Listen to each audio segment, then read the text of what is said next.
Dixo Daily presenta.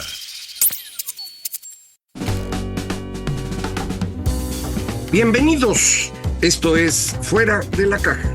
Yo soy Macario Esquetino y le agradezco mucho que me acompañe en una nueva emisión de Largo Aliento, en donde arrancamos un tema diferente a los que hemos estado platicando. Hemos hablado acerca del crecimiento económico, de los bienes, la enfermedad, los costos, cosas de ese tipo.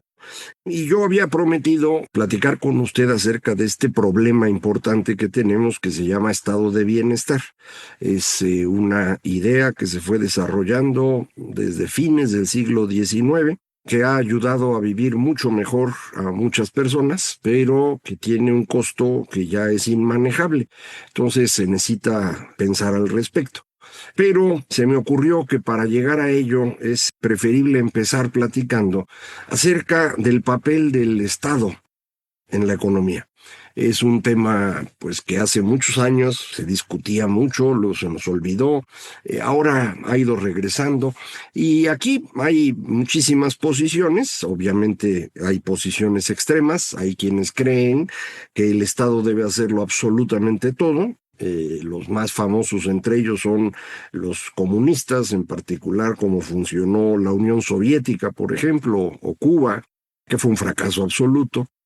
Del otro lado están los libertarios, aquellos que afirman pues que el Estado es un bandido y que el cobro de impuestos es un robo y que cada quien debe rascarse con sus uñas. Eso tampoco funciona. Yo sé que se van a enojar algunos. Yo sé que tenemos entre quienes nos hacen favor de acompañarnos a platicar algunos que son libertarios, pero bueno, espero que conforme vaya yo platicando esto quede más claro el por qué eso es imposible. Entonces déjenme empezar por el principio. Los economistas afirman que el Estado tiene una obligación fundamental que es la provisión de los bienes públicos. Un bien público es aquel que al mismo tiempo es no rival y no excluible. No rival significa que no importa cuánto consuma usted de ese bien, sigue habiendo lo mismo para los demás. Le explico con el ejemplo contrario, un pastel. Un pastel es un bien rival. Te corta su rebanada y se la come. Para los demás ya queda menos pastel. Ese es un bien rival. Un bien no rival es aquel que no se acaba. Creo que ya alguna vez platiqué esto y le decía, este es un ejemplo. Si usted me hace favor de ver esta emisión y escucharla, pues eso no le quita a nadie la posibilidad de verla y escucharla. Este es un bien no rival. La otra característica, el no excluible, es que no se pueda excluir a nadie del consumo de ese bien. Otra vez el ejemplo contrario más fácil es una cancha deportiva. Están jugando básquetbol o fútbol un par de equipos, pues todos los demás que quieren jugar se tienen que esperar. No caben. Es un bien excluible. Excluye uno a los demás para poder jugar. Un bien no excluible es aquel en el que no puede uno excluir a nadie. Otra vez, este es un ejemplo. Este es un bien no excluible. Yo no puedo excluir a nadie de ver esta emisión. Lo único que necesitan pues es tener internet y eso, pero eso no tiene nada que ver con la transmisión en sí. Es decir, la emisión es no excluible. En consecuencia, este es un bien público. Es lo mismo que pasaba con la televisión abierta, la que veíamos hace años. Esa pues era no rival. Si usted prendía su tele no se le bajaba la señal al vecino y era no excluible. Una vez que la empresa de televisión lanzaba la señal, pues todo aquel que tuviera su antenita y su tele lo podía ver. Estos bienes que no son ni rivales ni excluibles no tienen precio, no se pueden cobrar. No puedo cobrar porque, pues no importa cuánto consuma usted, sigue habiendo para todos, y porque no lo puedo excluir a usted de escucharlo. Como no lo puedo cobrar, pues nadie lo haría, ¿no? Los ejemplos que acabo de poner, tanto esta transmisión o emisión como la televisión abierta, son un ejemplo de que se puede tener bienes públicos privados. ¿Cómo se financia esto? Pues la televisión abierta lo hacía con comerciales y en YouTube entiendo que ponen comerciales o le cobran a usted una mensualidad por no ver comerciales y de ahí usan pues, cantidades ínfimas para enviarnos a los que hacemos esta emisión. En buena medida yo lo hago porque me gusta. Está bien que me pasen una lanita al mes, pero es realmente poquito, no es eso lo importante. Los bienes públicos que el gobierno debe proveer, porque si no nadie lo haría, si dicen los economistas, son dos: la seguridad nacional y la impartición de justicia. Es decir, la defensa de la sociedad frente al exterior y frente a su interior. Esto pues, suena bastante lógico. Si usted ofrece seguridad a los mexicanos, la seguridad nacional defiende al país, pues defiende a todos y nadie puede consumir más o menos de esa defensa nacional y no se puede excluir a nadie de esa defensa nacional. En el tema de impartición de justicia, el tema sí es un poquito menos claro, porque la justicia pues no necesariamente se tiene que aplicar a todos ni en la misma proporción, y así ha sido históricamente, pero en lo general la supervivencia de una sociedad requiere una forma de resolver los conflictos internos, y a eso es a lo que se le llama impartición de justicia, al menos en principio. Entonces, el Estado tiene que hacer eso. ¿Cómo lo financia? Pues a cambio de impuestos. La idea es que el Estado se fue construyendo a través de personas que tenían la fuerza para defender a una sociedad, tenían la fuerza para, adentro de esa sociedad, obligar a la gente a cumplir ciertas reglas y tenían la fuerza para obligarlos a pagar impuestos. Es decir, un cachito de lo que producían, o espacios de tierra o lo que usted quiera. Esta es la forma como se crean los estados. Creo que Mancur Olson es el que se le ocurre la idea de que en ese sentido el Estado es un bandido estacionario. Es decir, en lugar de estar recibiendo ataques de bandidos a cada rato que se llevaban la cosecha y demás, pues llega uno y dice, yo te cuido de todos los demás bandidos y a cambio, pues tú me das lo que le ibas a dar a los bandidos. A lo mejor menos, pero esa es la forma como se construye y así funcionamos. Hay una cantidad de otras cosas que el Estado debería estar haciendo, pensamos, porque vamos cambiando nuestra forma de entender cuál es el papel del Estado en el tiempo. Y una de ellas, que aparece propiamente conforme el Estado se empieza a ser moderno, es la policía. Es decir, la impartición de justicia no incluía seguridad pública. Esto realmente no ocurre en prácticamente ninguna sociedad, digamos antes del siglo XVII.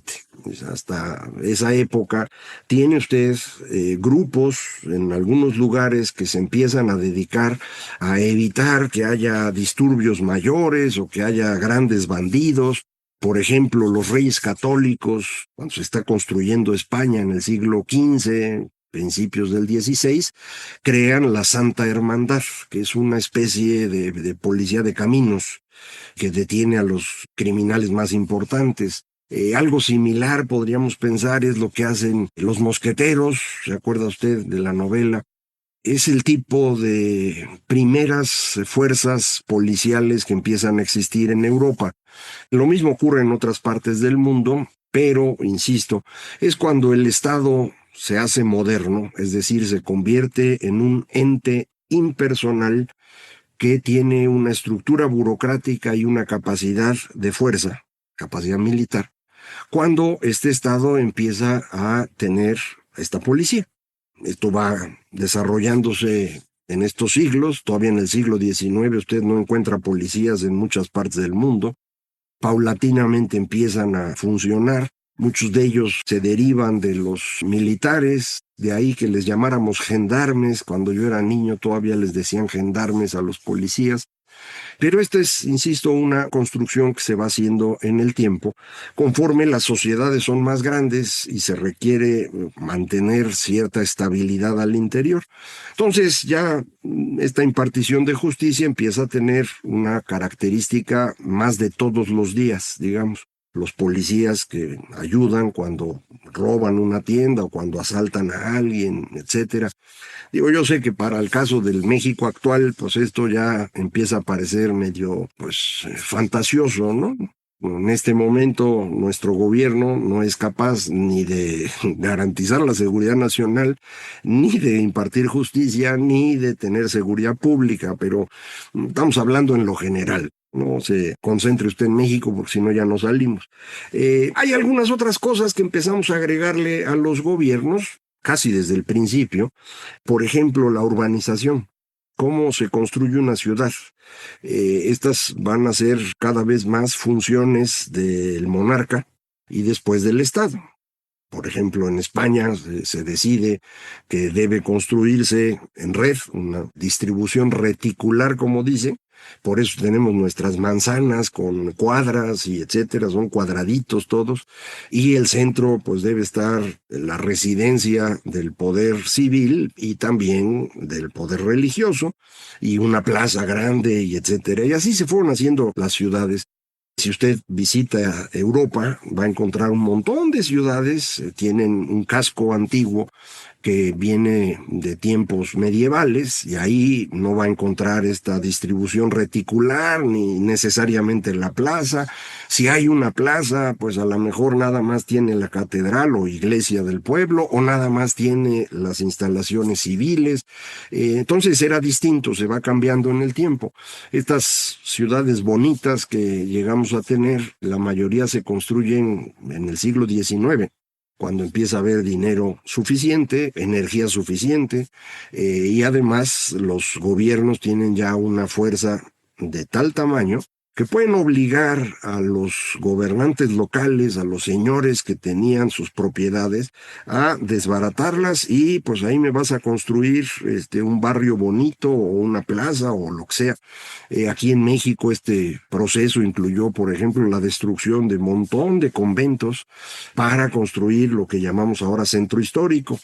Buena parte de eso estaba cubierto por conventos inmensos, los partieron en cachitos, les pusieron calles en medio y así fueron construyendo un centro histórico pues que llegó a ser muy bonito en la Ciudad de México y que ahora pues es una tragedia, como muchas otras cosas, pero insisto, no me meto en eso. No nada más había que construir las ciudades, había que construir carreteras entre pueblos y ciudades para comunicarse. Buena parte de eso también empieza a recaer en el Estado, que empieza a decidir cómo se hace. Cuando en el siglo XIX llega el ferrocarril, en los países europeos, buena parte de eso queda en manos del gobierno.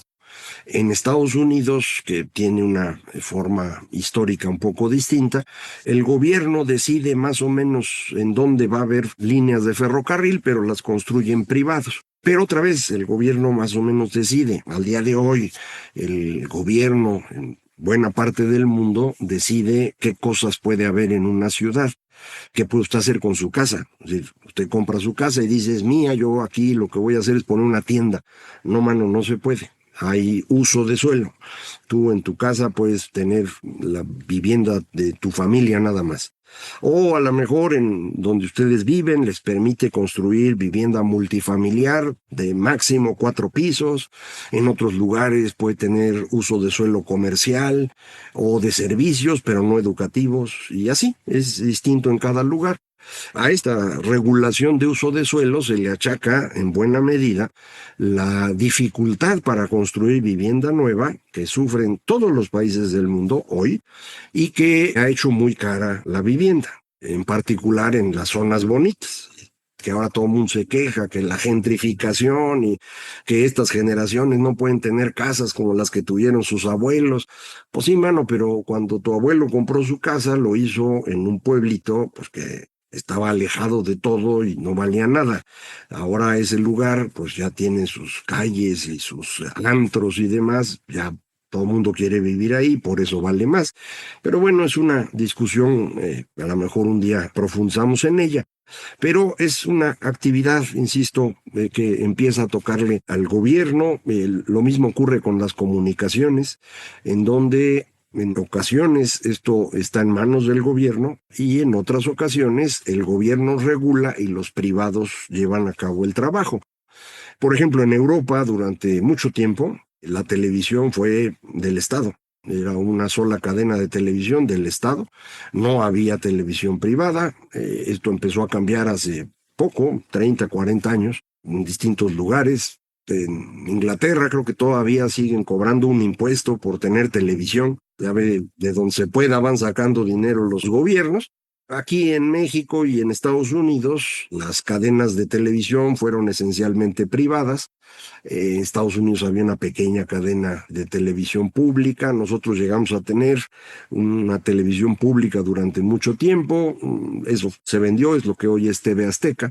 Hay algunas televisiones chiquitas de instituciones como el Politécnico Nacional y cosas así, pero otra vez la regulación la hace el Estado para que haya cierto orden en cómo funcionan las cosas. Aquí yo pienso que no hay tanta discusión. La discusión empieza cuando el Estado empieza a cubrir otras cosas, por ejemplo, educación, salud y seguridad social. Esto es el estado de bienestar. Y esto surge esencialmente en la fundación de Alemania, en 1870, el jefe alemán, el que tomaba las decisiones, que va cambiando de título, pero le puedo decir primer ministro, el señor Otto von Bismarck. Él es el que se le ocurre la idea de darle a los trabajadores cierta seguridad en su trabajo. La seguridad no significa que si pierden el trabajo o no, sino si tienen un accidente que los deje incapacitados, tengan algo para vivir. O si terminan de trabajar porque ya son viejos, pues que tengan dinero para una vejez razonable. Ese es el arranque del estado de bienestar. En buena medida, Bismarck hace esto para jalarse el apoyo de los trabajadores y con eso poder derrotar a los terratenientes del este de Alemania, que pues eso seguían viviendo en la época de la servidumbre, un poco como siguió viviendo mucho tiempo más todavía Rusia. Era feo y pues había que controlarlos para que pudiera sobre estos grupos establecerse el Estado. Recuerde usted que el Estado es una construcción que se va haciendo destruyendo a los señores feudales, digámosle así. La palabra se usa mal muchas veces, pero bueno, aquellos que tenían el control de una zona. Ese que tenía el control de esa zona, pues era el que le había ofrecido a su gente su seguridad, entre comillas, nacional y la impartición de justicia. Entonces, estos señores eran los que decían qué estaba bien y qué estaba mal y castigaban y demás. Para que el rey les quitara esa capacidad o esa atribución, no fue nada sencillo. Fue literalmente a golpes. Hubo que irlos dominando. Y esto es un proceso que tardó siglos. Ritmos distintos en distintas regiones de Europa, ahí es donde ocurre esto, y los van empezando a controlar y van construyendo este Estado que, insisto, se va volviendo paulatinamente un organismo burocrático militar muy poderoso que es además impersonal. Funciona sin importar quién es el presidente o jefe de Estado o jefe de gobierno, va a seguir funcionando razonablemente igual. Entonces, para lograr esto, el señor Bismarck lo que hace es, se jala a los trabajadores ofreciéndoles, mira, yo te voy a ayudar con esto, nada más vente para acá, para que controlemos a aquellos. Y así es como funda Alemania, y así es como arranca el estado de bienestar. ¿Cómo se desarrolla esto más adelante? Hombre, pues habrá que platicarlo la siguiente semana. Muchísimas gracias. Esto fue Fuera de la Caja.